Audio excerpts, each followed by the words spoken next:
Replika menggambarkan kerangka manusia purba dari Gua Harimau di Ogan Komering Ulu, Sumatera Selatan yang pernah hidup masa 3.000 tahun sebelum Masehi. Koleksi dari masa prasejarah ini salah satu yang dipamerkan dalam pameran Manalapsi Dayatra. Digelar Balai Pelestarian Kebudayaan Wilayah 6 di Palembang. Ragam warisan budaya disajikan yang menjadi kekayaan masyarakat Sumatera Selatan. Lebih 100 koleksi lain turut ditampilkan, seperti arca dan prasasti dari masa Sriwijaya, juga struktur bangunan. Ada pula artefak seperti koin, perhiasan, keramik, serta manuskrip kuno. Beragam koleksi berasal dari berbagai daerah di Sumsel, mewakili rentang periode sejarah yang panjang.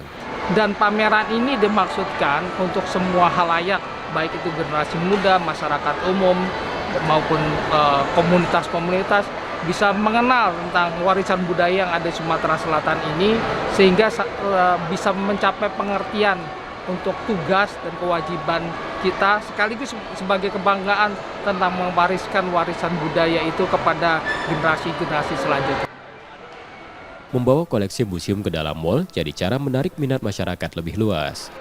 Kesannya sangat senang sekali ya, yang pasti karena saya juga suka ya melihat koleksi-koleksi dari benda-benda bersejarah.